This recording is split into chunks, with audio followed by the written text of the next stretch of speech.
This is Ophelia. She's an osprey, a large bird that pretty much only eats fish. During the warmer months, she and her mate Odie live here on Cayuga Lake. Ophelia can't communicate with us using words, but believe it or not, she can still tell us a whole lot about the lake where she lives. To find out how, let's take a look at some important background information.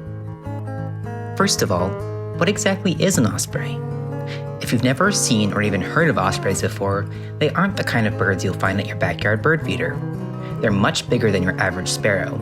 Their wingspan is around 5 to 6 feet long, and they're usually a little under 2 feet tall. Something important about ospreys is that almost 99% of their diet consists of fish. They have special adaptations that make them really well suited to catching and eating this type of prey. These adaptations include powerful wings to glide over expanses of water, excellent eyesight to spot fish below the surface, and sharp talons that are great at snatching up prey when the osprey dives down to catch it. Because ospreys pretty much only eat fish, they have to live near a body of water that can sustain a healthy fish population.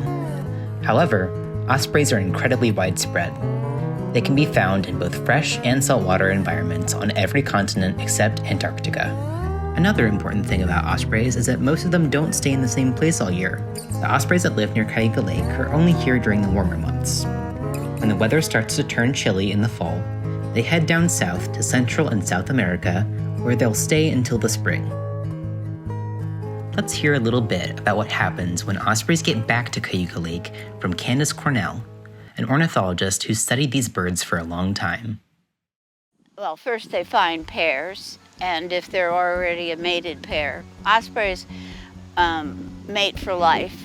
So they pair up and they will start courting, and during courtship they work on their nest and build it up, and then they lay eggs.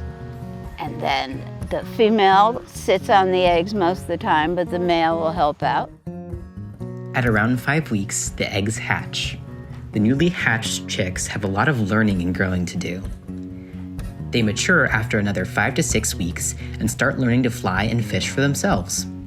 About a month later, as fall approaches, they'll be ready to migrate. All of a sudden, one day, each individually, the fledges will get something called Zuganru, which is the migratory restlessness that birds get. And so the fledges will fly individually 2,000, 3,000, 4,000 miles to South America for a wintering home.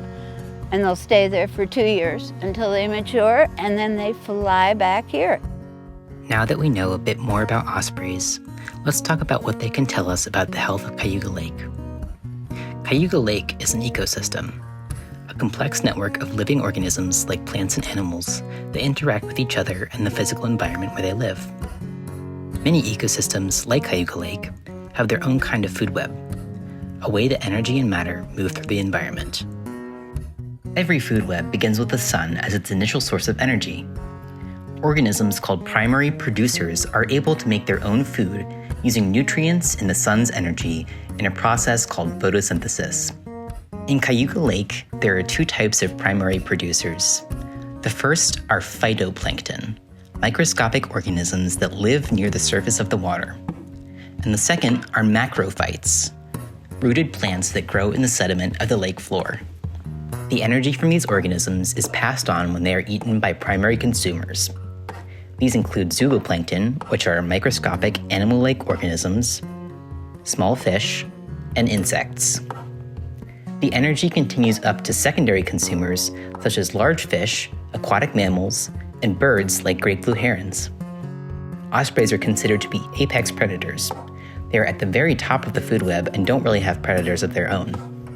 Food webs are a great way to show just how interconnected different players in a certain ecosystem are. Ospreys may be apex predators, but their survival is still dependent on other organisms lower down on the food chain. Today, you can find ospreys nesting all around Cayuga Lake, but it hasn't always been this way. Starting in the 1940s and into the 70s, the use of a pesticide called DDT caused a sharp population decline in birds of prey like ospreys and bald eagles. Why did DDT have such a negative effect on ospreys? It comes back to the food web. Each time an organism ingests DDT, it builds up in their system. So while concentrations of DDT might be relatively low in small fish, it will be higher in larger fish that eat many small fish per day, and even higher in ospreys who eat many larger fish per day. This is called biomagnification. By the time the US banned the use of DDT in 1972, ospreys had gone locally extinct in some places and were threatened in others. Since then, however, they've made a remarkable comeback all around the country. In central New York State, Cayuga Lake is the only one of the 11 Finger Lakes that has such a large population of ospreys. It's unclear if there were ever ospreys nesting around Cayuga Lake prior to the use of DDT, but the first official record of a successful osprey nest in the area is from 1980.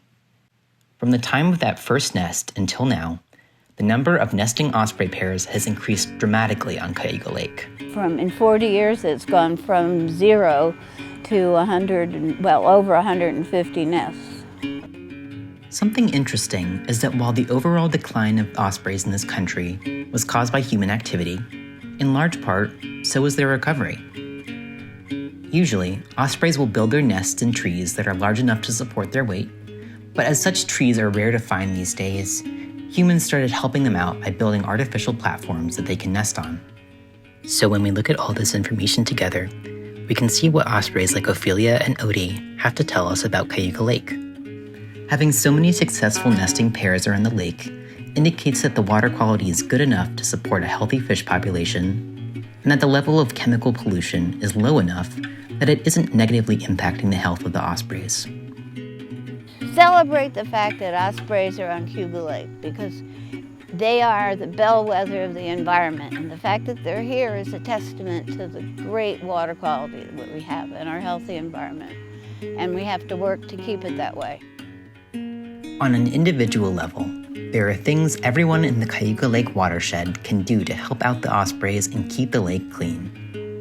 The best way that people can help ospreys is by keeping the water clean. They don't dump stuff in the lake, and keep the beaches clean.